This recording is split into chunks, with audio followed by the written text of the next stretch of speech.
próximo en Radio Isla 1320. Hoy en ¿Qué es la que hay? Más indicio de que la Junta no se irá de Puerto Rico nunca. Demócratas en la recta final para plan de infraestructura. Salen a relucir más detalles del asesinato del presidente haitiano y con el mejor panel hablamos de las protestas en Cuba y de los cambios en la televisión boricua. Todo eso y mucho más en ¿Qué es la que hay? Que comienza ahora.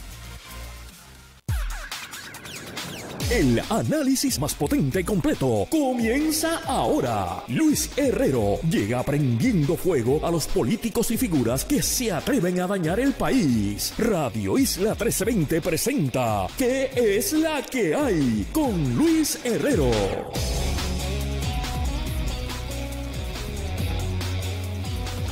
Muy buenas tardes. Bienvenidos y bienvenidas a ¿Qué es la que hay? Con Luis Herrero por Radio Isla 1320. Hoy es viernes 16 de julio de 2021. Estamos en vivo y en directo para todo Puerto Rico por el 1320 AM y su cadena para el mundo a través de radioisla.tv, nuestra aplicación para teléfonos Radio Isla Móvil y en facebook.com/Radio Isla TV.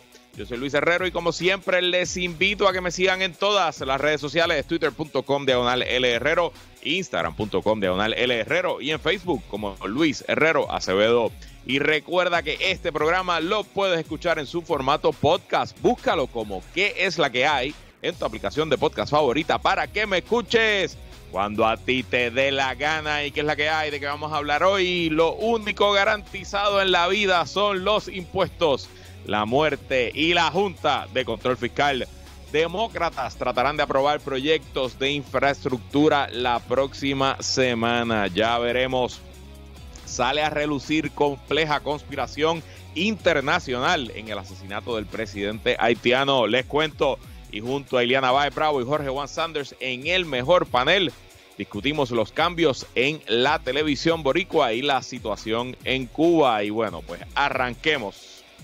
El 6 de julio, hace 10 días, en el programa aquí reseñamos una columna que había publicado el ex juez presidente del Tribunal de Quiebras de Puerto Rico, Gerardo Carlo, en el periódico El Nuevo Día sobre la posibilidad de que la Junta se quedara en Puerto Rico por mucho tiempo y de que lo que todos habíamos pensado y que yo he repetido múltiples ocasiones en este espacio, de que pues había que aprobar 4 presupuestos balanceados, 5, discúlpenme, volver al mercado de bonos y con eso se iba a la Junta, pues que eso quizás en la teoría es cierto, pero en la práctica cada vez hay más condiciones y trabas y procesos que tiene que cumplir el gobierno de Puerto Rico para que la Junta se vaya, que pues prácticamente se podría pensar que la Junta nunca se va a ir. Hoy, la periodista de negocios del Nuevo Día, Isabel González, en el 6º número de una serie de artículos que lleva publicando el periódico en su sección de negocios, analizando el plan de ajuste y básicamente dónde está la Junta hoy, pues básicamente toma la misma línea del juez Carlos y habla de la posibilidad pues de que la Junta nunca se vaya. Y bajo un titular, el artículo bajo el titular Un mito, la salida de la Junta de Supervisión Fiscal, pues ella establece la premisa y leo del artículo: aunque el proceso judicial que la jueza de Distrito Federal Laura Taylor Swain autorizó esta semana resulta en la confirmación del plan de ajuste del gobierno central, la modificación de deuda propuesta por la Junta es tan compleja que pasarán años antes de que se implemente en su totalidad. Según el abogado Rolando Emanueli, varios de los compromisos pactados por la Junta en el plan de ajuste requieren que el organismo fiscal certifique anualmente, es decir, durante la vida de los bonos que durarán casi 2 décadas, la disponibilidad de fondos para compensar a los acreedores. Ese es el caso, por ejemplo, de restitución de beneficios a los pensionados. Según el plan de ajuste de deuda, cada año fiscal debe certificarse si el presupuesto ha terminado con sobrantes. Si ese sobrante es mayor de 100 millones, el gobierno restituirá el recorte que se haga a las pensiones en ese año fiscal.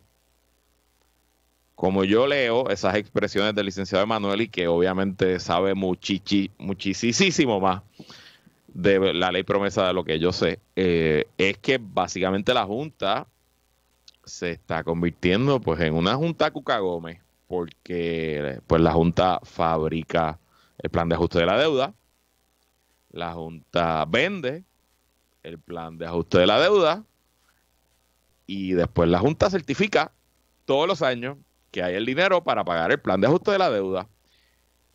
Yo lo diseño, yo lo implanto, yo lo apruebo, la Junta Cuca Gómez.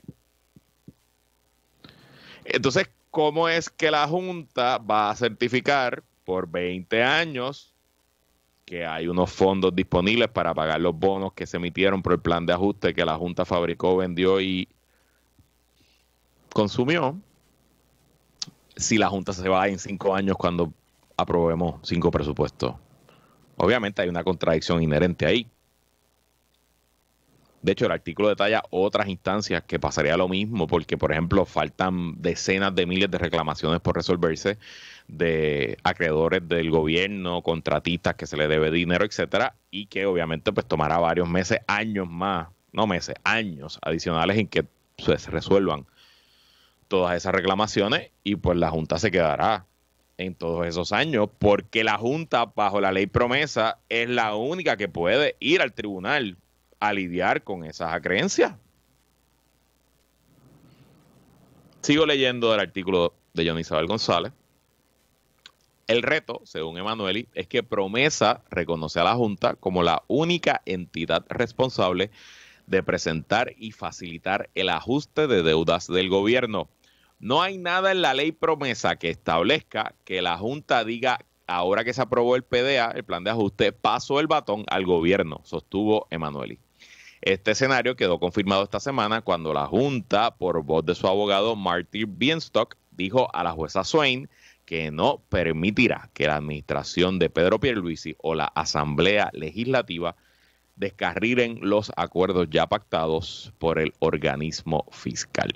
Bajo ninguna circunstancia la Junta va a permitir que el gobierno mine Promesa, que reconoce a la Junta de Supervisión Fiscal como el único proponente de un plan de ajuste, dijo Bienstock durante el segundo día de la audiencia general de julio, donde se discutió la declaración informativa, el documento que justifica la modificación de deuda que propone el organismo fiscal.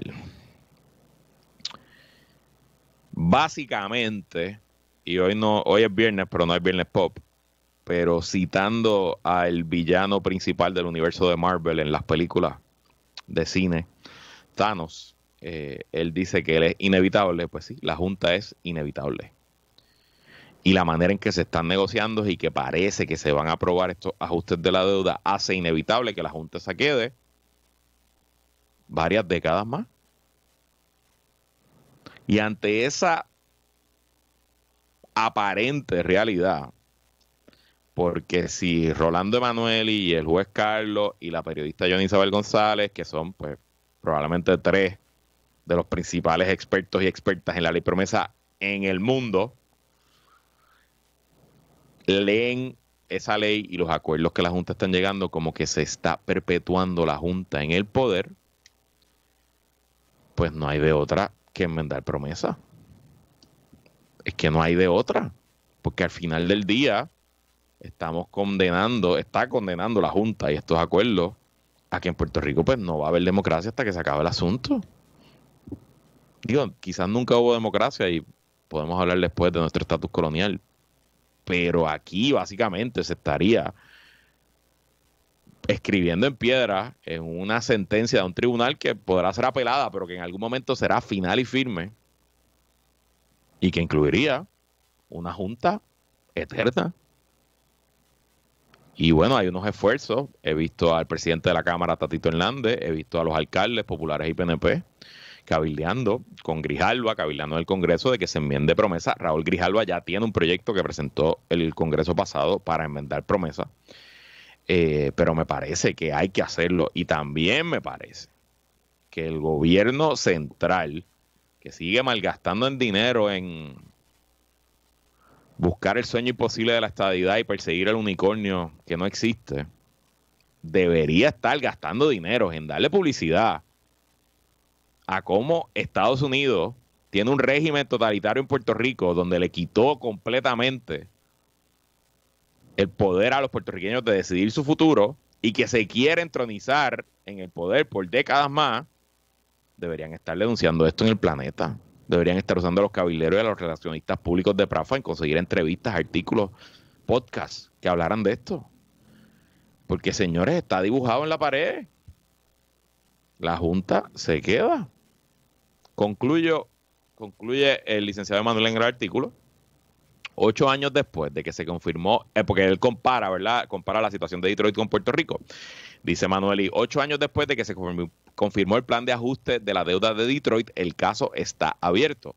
Lo que eso significa es que la mayor parte del tiempo en la bancarrota de Detroit ha sido administrar el caso. Eso puede darte una idea de lo que pasará en Puerto Rico, sostuvo Emanueli.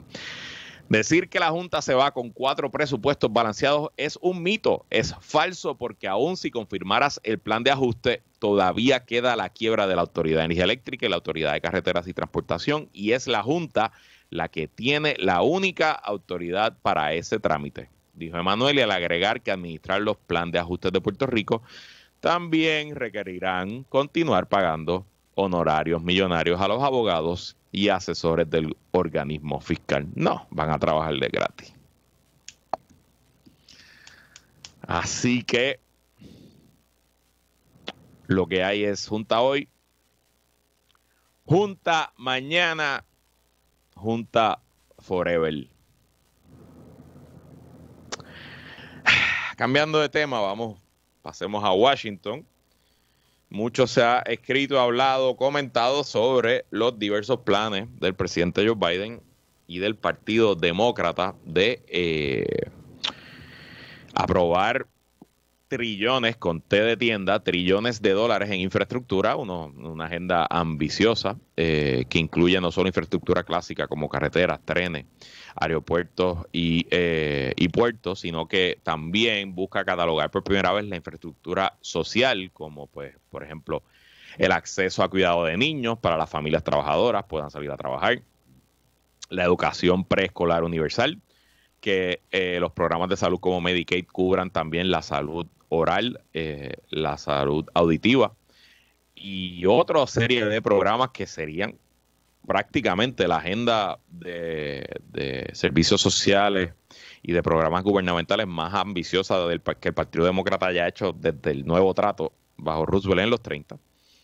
Y pues ayer el presidente del Senado, discúlpenme, el líder de la mayoría del Senado demócrata, el senador Chuck Schumer de Nueva York, anunció que estaba dando un plazo de 7 días, o sea, de ayer jueves al miércoles, para que se presentara el lenguaje final de esos proyectos de infraestructura y se llevaran a votación en el Senado.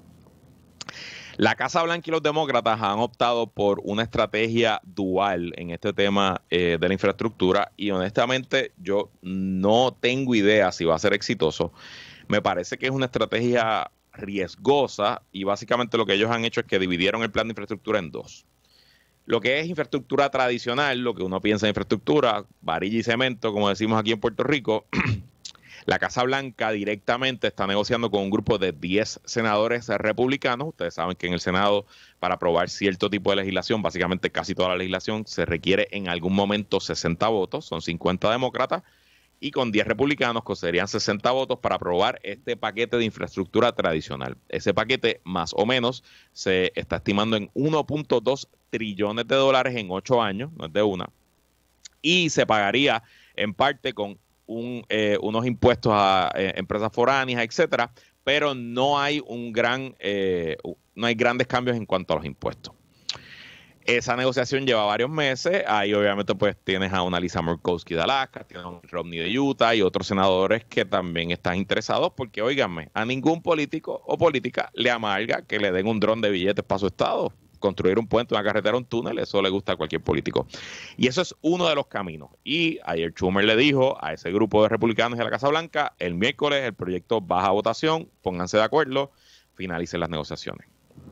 A la misma vez que está ocurriendo esa negociación, el senador de Vermont, Bernie Sanders, que es el presidente del Comité de Finanzas y Presupuesto del Senado, junto al caucus demócrata, incluyendo también a la Cámara de Representantes, están trabajando un proyecto mucho más ambicioso para imponer ahí todas las prioridades del presidente Joe Biden y montarlo en un vehículo legislativo presupuestario que no tiene que ir a esa votación de 60 votos bajo el proceso que se llama reconciliación presupuestaria, que es un proceso arcaico, bizantino, que nadie entiende, pero que básicamente por el cual el Senado de los Estados Unidos se desregula hace como 70, 80 años. Es aburrido, búsquenlo en Google, no voy a entrar a ese tema ahora.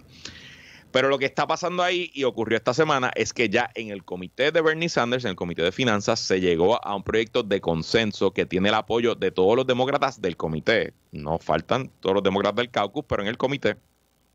Y el proyecto es de la friolera de 3.5 trillones de dólares. O sea que es un presupuesto pues gigante, ¿no? Y por eso es que digo que es el programa más ambicioso de gasto gubernamental y de programas sociales desde el nuevo trato de Roosevelt. Y incluye, pues además de infraestructura, porque si hay dinero para infraestructura, incluye el acceso a la educación preescolar universal, el tema de expansión de Medicaid. De hecho, es en ese programa que el gobernador Pierluisi va a decir que va a llegar la paridad para Medicaid en Puerto Rico, o que están tratando de que llegue. Veremos si eso ocurre. Y también esta medida de Bernie Sanders incluye un cambio en la manera en que pagan impuestos los ricos y las corporaciones en los Estados Unidos. O sea que no solo este proyecto tiene las prioridades demócratas, sino que también en gasto también tiene las prioridades demócratas en reformar el sistema contributivo de los Estados Unidos y que los ricos paguen más. De hecho, el programa, parte de las condiciones que le pidieron los senadores a Bernie Sanders, los senadores más moderados del Partido Demócrata, es que el programa se pagara por sí mismo, o sea, que viniera con un aumento de impuestos correspondientes para pagar los 3.5 trillones y parece que lo lograron. El énfasis en los impuestos a los ricos incluye un lenguaje de que no se le puede subir el impuesto a las personas que ganan $400,000 al año o menos y que tiene fuente de repago. Obviamente este plan rompe poderosamente con la manera en que los demócratas habían gobernado desde Bill Clinton, yo diría. Incluso Barack Obama, que aprobó un estímulo económico al principio de su administración, los fondos ARRA, ¿se acuerdan? Los famosos fondos ARRA, nunca fue tan ambicioso como este plan que se está presentando. Y rompe la dicotomía porque los republicanos, desde la revolución de Reagan en adelante, habían logrado pegar los términos como big government o tax and spend liberals, etcétera, y eso ellos habían logrado que los demócratas se moderaran en cuanto al gasto público, y de hecho fueron los demócratas, por ejemplo, los que reformaron los cupones, los programas de alimentos, etcétera, en los 90 con Bill Clinton, respondiendo a ese cambio. Pero eso se ha roto y ahora los demócratas están pues presentando una agenda súper progresista.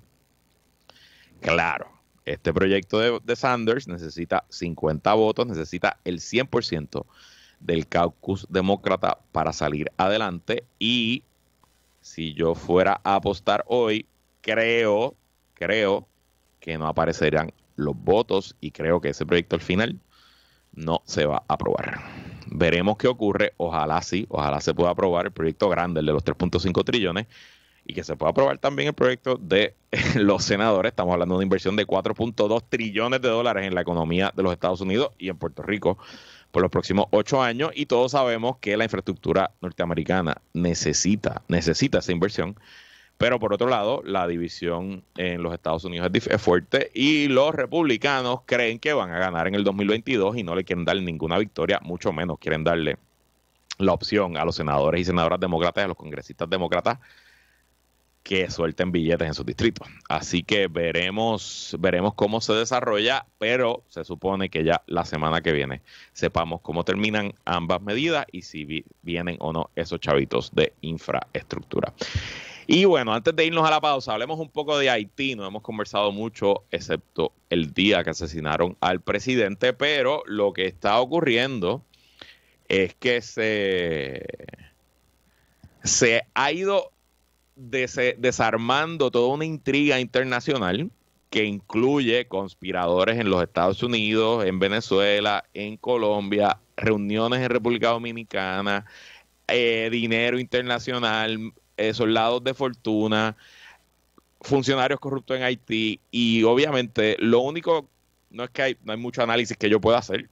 Yo básicamente estoy leyendo los periódicos al igual que ustedes, pero simplemente contarle toda la historia que conocemos hoy ilustra lo bizarro de todo el proceso, y también cómo la gente todavía tiene una mentalidad que en el Caribe se puede hacer lo que sea, que se vale todo.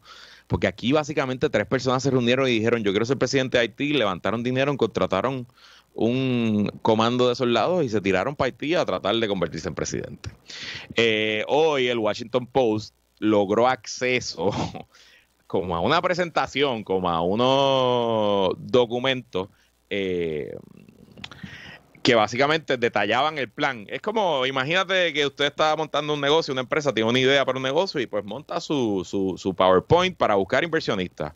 Y le dice: mira, yo estoy montando un food truck en esta esquina que no hay food trucks, y estas son mis proyecciones, y este es mi presupuesto de primer año, y estas son mis metas de venta. Pues el Washington Post tuvo acceso básicamente a ese documento. Dice el periódico que el 16 de mayo en Miami, el doctor Christian Emmanuel Sadón, que es este médico haitiano y americano, que aparentemente era el que quería convertirse en presidente de Haití, se reunió en Miami ese día con otro señor también haitiano que se llama Partner Duverger, que es un profesor que había creado como un plan de inversión y de desarrollo económico haitiano, con otro señor que se llama Walter Veintemilla, que es un inversionista y financiero, y con un señor que se llama Antonio Tony Intirago, que es un venezolano dueño de una firma de seguridad, que aparentemente fue esa firma de seguridad la que contrató a los soldados y les pagó y les compró los pasajes que llegaron a Haití y que asesinaron al presidente. De hecho, el documento es tan bizarro y tan burdo que establece que a la compañía se le va a pagar la inversión con contratos del gobierno una vez Emmanuel Sadón se convierte en presidente. Así lo dice, así tranquilo, está en el periódico. También el documento tiene una base de datos, un spreadsheet, detallando los gastos y el presupuesto. Por ejemplo, había $860,000 para soldados. Lo decía así, seguridad. Entonces, añadiéndole aún más intriga al asunto, ayer el presidente colombiano, Iván Duque, le dijo a la radio que la mayoría de los soldados reclutados en Colombia se los reclutaron con la idea de que ellos iban a Haití de guardaespaldas, no que iban a Haití a asesinar a nadie, pero que había un pequeño número de los soldados, parece que los líderes del pelotón, los líderes de la tropa, que sí sabían que habían sido contratados para ir a matar al presidente. Entonces, los documentos del Washington Post cuadran con los hechos en tierra. Por ejemplo, dice el Washington Post que habían presupuestado $26,485 en pasajes el 4 de junio, y fue ese mismo día que 11 soldados colombianos, ex soldados colombianos, volaron desde Bogotá a Santo Domingo en un vuelo de Avianca. O sea que ahí está el dinero. Y adicional, ayer la Radio Caracol de Colombia sacó en exclusiva, y voy a leer de Radio Caracol su página web: primer ministro de Haití entre sospechosos de planear magnicidio. Dice aquí, detalles conocidos por Noticias Caracol indican que las investigaciones del FBI y las autoridades haitianas apuntan al primer ministro Claude Joseph como uno de los principales autores intelectuales del asesinato de Jovenel Moïse. Inicialmente, el plan había sido secuestrar a Moïse para que el actual presidente encargado, Claude Joseph, o sea, el primer ministro que anunció que habían asesinado al presidente, subiera al poder. El crimen se había planeado desde noviembre de 2020 en la sede de CTU Security en Miami, que es la compañía esta del venezolano que contrataron. El presidente de CTU, Antonio Intrago, el colombiano vinculado a CTU, en el edificio de CTU se habrían reunido 6 personas clave. El presidente de CTU, Antonio Intriago, el colombiano vinculado a CTU, Arcángel Preteit, uno de los haitianos estadounidenses detenidos, James Solajes, el médico Cristian Emmanuel Sadón, el hermano de un capitán retirado colombiano, etcétera. Bajo estos datos, los investigadores del FBI y las autoridades haitianas señalarían a Claude Joseph, primer ministro, a Christian Sanon y a John Del Joseph como los autores intelectuales del ataque, y las pruebas serían registros de llamadas telefónicas y fotografías del primer ministro con los mercenarios colombianos. Obviamente esto es de película, porque parece de película, pero mi reflexión aquí es que esto es un capítulo más en una larga y triste historia de Haití, que básicamente tiene 200 y pico de años de historias tristes. Pero también la historia de Haití es la historia del Caribe. Desde la conquista hasta hoy, la gente de afuera del Caribe viene al Caribe a buscar aventura y pensando que puede cambiar a lo que ya hay aquí, ¿verdad? Como si aquí las reglas fueran distintas en esta región al resto del mundo. Y si llámese Haití, llámese Cuba, llámese Puerto Rico, llámese cualquiera de las Antillas menores, en todas, hay docenas de historias de gente de afuera que viene a probar fortuna aquí a costa de nosotros. Y creo que es tiempo de que los y las caribeñas nos pongamos para nuestro número y no permitamos más estos asuntos. Y también Estados Unidos, qué feíto de que estén planificando asesinar a un líder caribeño en Miami y que no pase nada. Obviamente, aquí también hubo un fracaso total, otro más para de los Estados Unidos con el pueblo haitiano. Bueno, vámonos a una pausa y cuando regresemos hablamos con el mejor panel. No se vaya nadie, que es la que hay, continúa luego de la pausa. Ella es comunicadora, relacionista y experta en manejo de crisis. Él es estratega y un veterano de campañas políticas. Ileana Báez y Jorge Juan Sanders entran al mejor panel. Así mismo es, como todos los viernes cerramos la semana junto al mejor panel. Con nosotros luego de sus vacaciones, Ileana Báez Bravo, que es la que hay, Ileana. Hola Luis, saludos a ti y a todos los que nos están escuchando hoy viernes. Y también con nosotros Jorge Juan Sanders, que es la que hay, Jorge Juan. Saludos Luis, a ti, a Ileana y a todos los que nos escuchan otro viernes en este segmento.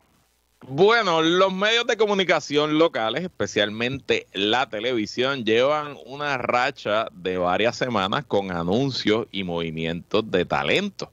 La entrada de Tele 11 al panorama ha cambiado muchas piezas del rompecabezas local y parece que casi todos los días alguna personalidad anuncia que se va para otro lugar. Ayer el país entero pudo observar una vista judicial donde la casa productora de Soncha Logroño y Gilda Santini buscaba que se le prohibiera a uno de sus ex talentos, Francis Rosa, de comenzar a trabajar en Tele 11. Y esta mañana el país entero se enteró de la renuncia de Jay Fonseca a Telemundo. De hecho, ya el propio Jay subió una nota a su website, a jayfonseca.com, dándole las gracias al país y obviamente a los ejecutivos de Telemundo, y anuncia que se va a tomar un tiempo, que tiene varias opciones para anunciar lo próximo que va a hacer. Según informó mi compañero del podcast Puestos por Problemas, Jonathan Lebrón, dice que lo que Jay se va parece que a Guapa Televisión y que va como productor también. Ileana, ¿qué rayos está pasando aquí? Mira, yo creo que es una mezcla de varias cosas. Es natural que cuando se abran nuevos espacios para un mercado tan limitado, ¿verdad? Porque nosotros tenemos ¿verdad? Talleres limitados para periodistas y para talleres limitados de televisión en general. Es correcto. Cuando se abre un taller nuevo, es natural que hayan cambios, es natural que la gente se mueva, que hayan acercamientos, pero eso se suma a cosas, ¿verdad?, que ya estaban pasando en los canales de televisión del país, como por ejemplo la situación por la que estaban pasando Selimar Adame y Débora Martorell en Guapa, ¿verdad?, que es de todos conocidos, eso no es un secreto. Y cuando tú tienes ¿verdad?, tú te quedas en un sitio cuando no tienes más opción, pero de momento surgen opciones y pues tú vas a procurar moverte. Creo que en el caso de Francis Rosa, por ejemplo, que lo acabas de traer, es exactamente lo mismo en cuanto al taller, ¿no? Pues se presentó un taller nuevo donde él ya lo más probable sea su propio jefe, por llamarlo de alguna forma, donde él va a estar produciendo para su propia casa productora. Pues cómo tú como artista no quieres aprovechar esa oportunidad, ¿no? Así que creo que es una mezcla de diversos asuntos que culminaron en pues, todos estos movimientos que hemos estado viendo estas pasadas semanas. Obviamente la competencia una vez más demuestra que es buena, que al final del día es bueno, hay más opción para los consumidores y para pues los y las que tratamos de hacer alguito de vida en los medios, pues es fantástico que haya más lugares y más talleres de trabajo. Y Jay, que es nuestra competencia hasta ahora y que está al aire en la estación colegado Lucas Gu, yo me alegro muchísimo que esté pasando esto, porque al final del día esto demuestra que los 15 años que el tipo lleva metiéndole consistentemente, pues está rindiendo frutos. Y por mí que se vaya donde más le paguen y que haga los mejores negocios de su vida, es el momento de hacerlo.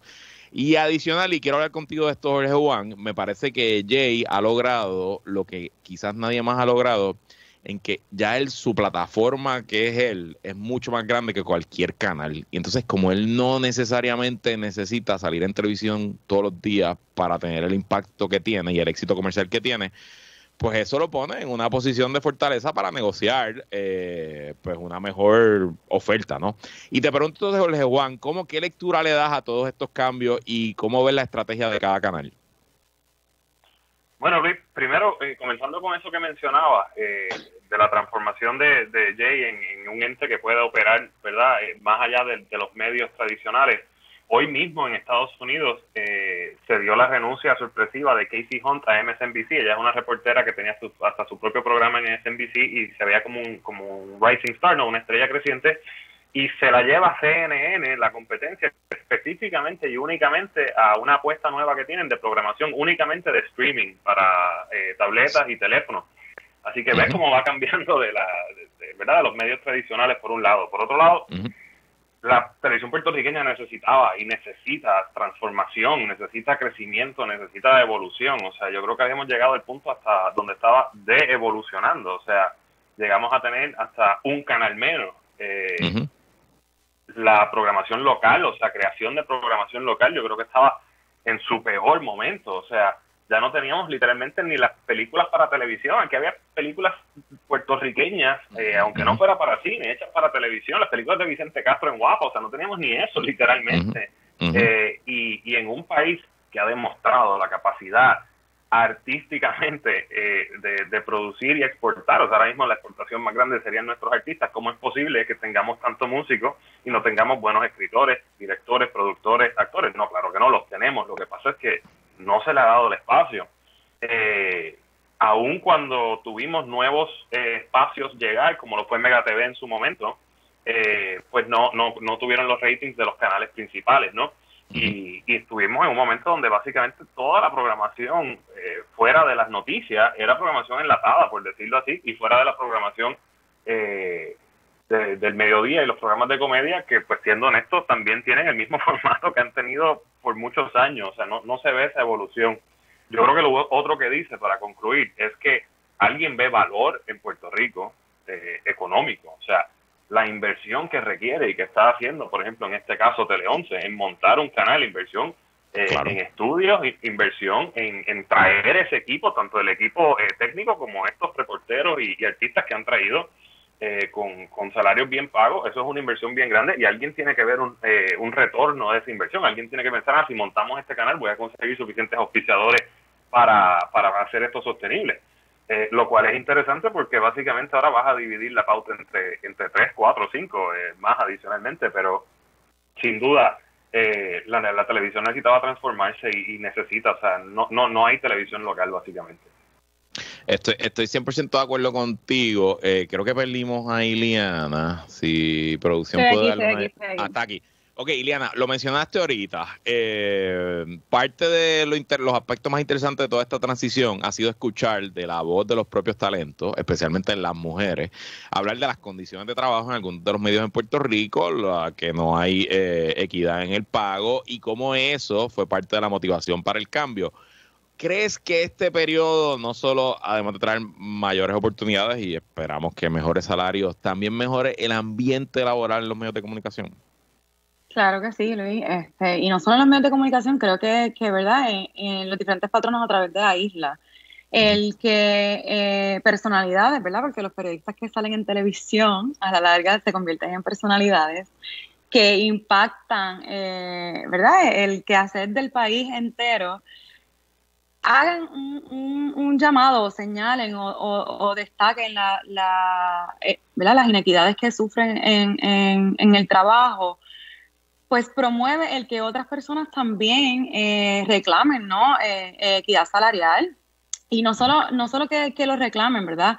Sino que apoyen ese reclamo, porque eso es bien importante y eso es algo que muchas veces no pasa. Tú puedes motivar a alguien, ¿verdad? Si tu compañero de trabajo hizo un reclamo de equidad salarial y de momento tú te das cuenta que tú también estás sufriendo de esa inequidad, pues usualmente se promueve, ¿no? El que los demás también den un paso adelante. Pero eso no necesariamente viene acompañado de apoyo, ¿no? Y nosotras a veces cuando hacemos este tipo de reclamos somos juzgadas o somos criticadas o no entienden, ¿verdad? Las empresas o esa persona, no quiero generalizar, pero muchas personas que son más, pues, pro-business, pues dicen que es una cuestión de mercado y eso muchas veces no es cierto. Así que hayan estas personalidades que hagan estos reclamos, también logra mover la opinión pública a favor de estos reclamos, que es extremadamente importante para poder lograr esa equidad salarial. De acuerdo 100%, además la valentía es contagiosa, como tú dices, y necesitamos que seamos valientes en estos asuntos, porque al final del día se trata de cambiar las cosas. Jorge Juan, lo mencionaste por encimita, y no tenemos muchísimo tiempo, pero ¿cómo cambia en temas financiero, mediático, publicidad, cómo cambia el panorama mediático en volver a tener en Puerto Rico 3 canales nacionales con programación estelar? Mira, yo creo que algo bien bueno, y lo mencionó Iliana por encimita, es que vas a tener ahora, en teoría, 3 equipos de noticias, que son 3 equipos de investigación, 3 equipos, ¿verdad?, de periodismo, que eso es bueno para el país. Y es bueno laboralmente, más oportunidades y más talleres para los puertorriqueños. En términos de la pauta, por otro lado, pues ahí estás dividiendo básicamente la pauta entre 3 canales principales, estás dividiendo los ratings entre 3 canales ahora, hay que ver cómo reacciona a tener tres noticieros a la vez, si va a haber 3 programas mañaneros en su momento, y obviamente a la programación que es dispar. Cuando uno tenga un programa de chisme y el otro tiene novela, hay que ver cómo reacciona el país ahora, y eso pues va a tener la repercusión más directa económica en todo este proceso, y nada, ahí los ratings, como en todo en este mundo, ¿no? Los ratings de los primeros 2-3 meses dictarán cómo le va de aquí a 6 meses a este experimento. Para mí lo más curioso es ver si ese bizcocho de publicidad que uno entiende que se ha venido reduciendo por los últimos años, de lo que va de marca a publicidad tradicional, si ahora vuelve a crecer. Obviamente estaremos muy pendientes de este asunto y pues aquí creo que este es un temita que podemos volver en el mejor panel. Así que nosotros vamos a ir a una pausa y cuando regresemos, en qué es la que hay, hablamos de Cuba. No se vaya nadie, que es la que hay, continúa luego de esta pausa. Seguimos con el análisis en Radio Isla 1320. ¿Qué es la que hay? Con Luis Herrero. Y regresamos a este último segmento y seguimos conversando como todos los viernes junto al mejor panel. Bueno, hablemos un poquito de lo que está ocurriendo en Cuba. Tras más de una semana de protestas en todo el territorio nacional, la situación en Cuba continúa generando titulares y opiniones. Por un lado, el gobierno cubano se ha visto obligado a tomar medidas de mayor libertad económica en reacción a las protestas, como eliminar los aranceles a los productos que los propios cubanos importan cuando viajan y regresan al país. Básicamente, si usted llega allí con una maleta llena de desodorantes, pasta de dientes, papel de inodoro, usted tiene que pagar impuestos en el aeropuerto, pues eso lo levantaron. Pero a la misma vez que hacen esto, el propio gobierno también ha aumentado la represión contra los que protestan y sigue controlando el acceso a Internet en la isla, aunque entiendo que desde ayer se ha ido restaurando el Internet. Iliana, dame tu lectura. ¿Crees que estamos ante el comienzo de un cambio verdadero en Cuba o al final se sostendrá el mismo régimen como se ha sostenido por los pasados 62 años? Yo creo que sí es un paso hacia ¿verdad? Hacia esa evolución del régimen, ¿verdad? No creo que podemos decir que será el mismo después de estas protestas. Y creo que ¿verdad? Los cubanos están dando pasos afirmativos hacia esa evolución. Como tú bien señalas, el gobierno ha tenido que dar su brazo a torcer, ha tenido que comenzar ¿verdad? A implementar medidas que un poco liberan algunas cosas que afecten directamente a los cubanos en el día a día. Sí creo que mientras la comunidad internacional apoye el asunto de que los cubanos deben tener acceso a la libertad de expresión, deben tener acceso libre a la información y deben tener acceso o el derecho a elegir su gobierno. No todo eso se va a lograr a la vez. Estamos hablando, como tú bien señalas, 60 años del mismo régimen, pero poco a poco yo sí creo que vamos a poder ver una evolución en el país vecino. Sí. Yo quiero ser optimista también y pensar que sí, yo de verdad percibo que esto es algo real, y en parte percibo que es real porque no hay un liderato claro. Se nota que es algo que viene de abajo hacia arriba, y excepto por los artistas y la música y las personalidades, no me parece que haya un movimiento como quizás lo han pensado grupos del exilio en sus fantasías, ¿no? De que iba a surgir un movimiento contrarrevolucionario y un líder que hiciera contrapeso. Eso no pasó, y creo que es lo más positivo de este asunto, y creo que por eso es que tiene aún más fuerza y más legitimidad y así se han logrado cambios en otros países, como vimos aquí en el 2019, como vimos en Chile. Es la cosa.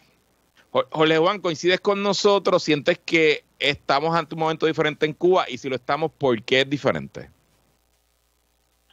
Bueno, yo creo que es diferente en el sentido de que, pues, obviamente esto no pasa a menudo, y protestas así allí pasan básicamente cada década, ¿no? O sea, pasan años entre protestas así, no se veían hace mucho tiempo. Yo creo que tiene que ver también mucho en términos de la organización que tuvieron, y por eso el gobierno tumba el internet rápido. Pues la prevalencia ahora en Cuba, no tan solo del internet, sino de teléfono, o sea, de telefonía, de la capacidad de compartir datos, que se convierte en la capacidad de compartir tanto fotos y videos, que te ayuda a la visibilidad que ha tenido esta protesta allí, como a la organización de las mismas allí en el país, ¿no? Que a la misma vez visibiliza la represión con la que continúa el régimen atacando cualquier tipo de disidencia, algo que no cambia. Lo que pasa es que es diferente esta vez, pues algunas cosas son iguales, es el sistema opresivo de las libertades personales y su efecto a través de cuántas décadas ya. Es la supuesta igualdad forzada, que sabemos que cuando entra la corrupción pues se convierte en la peor desigualdad, la de unos pocos contra los muchos. Obviamente es diferente en el sentido de que está la pandemia del COVID. La pandemia del COVID cierra el turismo en Cuba. Eso es una industria de 3.2 billones al año. El presidente Trump sí tuvo un efecto también sobre lo que está pasando. Justo antes de irse, claro, paró las remesas a Cuba. Eso eran 3.5 billones. Ya ahí tiene 7 billones menos corriendo por la economía de Cuba de lo que corría literalmente hace pues año y medio, 2 años, ¿no? Y a la misma vez todo lo que viene pasando con la economía desacelerada, y esto conlleva a volver a tener, por un lado, escasez de comida, escasez de cosas básicas, servicios esenciales que no funcionan como deben, y aún con el COVID, aún con los avances que dice el gobierno haber hecho con una vacuna, desde que salió la variante Delta, el nivel de infectividad está por el techo, y el sistema de salud de Cuba no es uno que aguanta una avalancha de gente yendo a los hospitales ahora. Todas esas cosas se unen para hacerlo diferente a lo que había pasado antes. Sí, es una mezcla de factores que ha básicamente creado una tormenta perfecta. No nos queda mucho tiempo. Y esto no lo había puesto en el rundown, pero es que siento que como una nueva generación, quiero aprovechar ahora y con este tema de Cuba, tratemos nosotros, y yo sé que tú, Ileana, y tú, Jorge Juan, están de acuerdo conmigo, tratemos nosotros de no heredar los discursos de Cuba que quizás se llevaron antes. En Cuba, al igual que en Haití, al igual que en Puerto Rico, al igual que en todo el Caribe, cuanto interés extranjero ha querido meter la cuchara y adelantar ya sea sus sueños políticos o sus sueños económicos a cuesta de de la gente que vive en Cuba. Y en la Guerra Fría básicamente se militarizó el Caribe entero, y en Puerto Rico fuimos víctimas de esa guerra sucia, igual que República Dominicana, en reacción a lo que ocurría en Cuba, y eran fuerzas que nada tenían que ver ni con los cubanos, ni con los puertorriqueños, ni con los dominicanos. Y aquí hay una trampa de repetir los dogmas, y puede ser de izquierda o de derecha, y los errores del pasado, y radicalizar las posiciones y volver a un pasado violento que nadie quisiera regresar. Así que busquemos apoyar al pueblo cubano, busquemos, sí, acabar con un régimen dictatorial, un estado policíaco fallido en el Caribe, pero no repitamos los errores del pasado, porque al final del día que peleemos nosotros y que aumente la violencia o que pasen situaciones mucho más lamentables, no va a ayudar al pueblo cubano y tampoco va a ayudar al resto del planeta. Sorry que le quite el último turno, pero es que se me hace importante repetir esto porque mucha gente está repitiendo, pues ya tú sabes, los pelús, vete para Cuba, o vamos a invadir a Cuba y que la suban la bandera americana del malecón de La Habana. Ninguna de esas soluciones son las predilectas. Ileana, Jorge Juan, gracias por estar aquí. Buen fin de semana, Luis. Gracias, Luis. No, escucha. Buen fin de semana. Bueno, yo la semana que viene voy a estar de vacaciones, pero que es la que hay, va a continuar de costumbre. El amigo Ricardo Luis Ramos me va a sustituir toda la semana, así que espero que lo escuchen, porque él también continuará con el análisis más diferente de la radio puertorriqueña. Yo me despido hasta el lunes 26 de julio, pero quédese con nosotros. La mejor programación y análisis de la radio puertorriqueña continúa en Radio Isla 1320.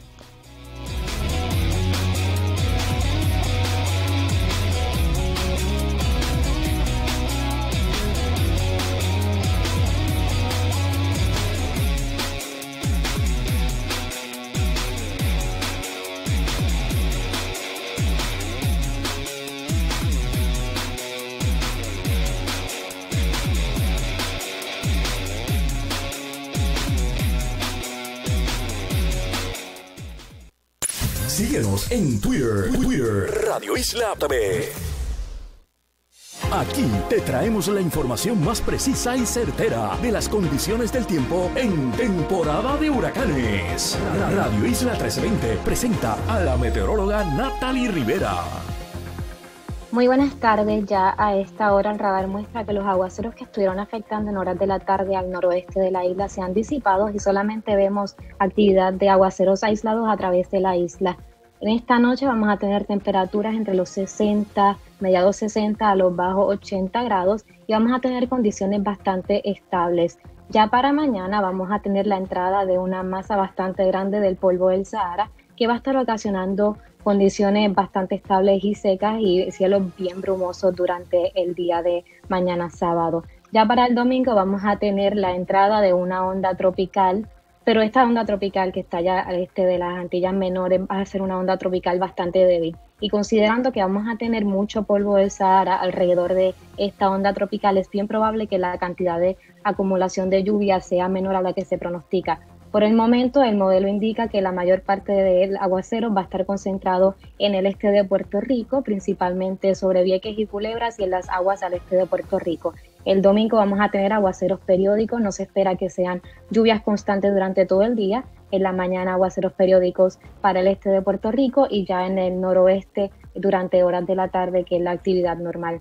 Luego el lunes, esa misma masa del polvo del Sahara, que ya está un poquito más en el centro del Atlántico, va a estar moviéndose a nuestra región y el pico del polvo del Sahara va a estar principalmente el lunes y martes.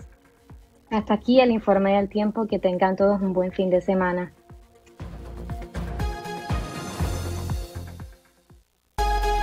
Traído a ustedes por Indulac, la buena crianza. Danosa, no lo selles con otra cosa, séllalo con Danosa, mayonesa Goya y aceite de oliva Goya. Si es Goya, tiene que ser bueno. Glucerna, vive cada momento. Y Sobrevive Store, sobrevive los apagones con las plantas eléctricas silenciosas marca Gold Zero en sobrevivepr.com.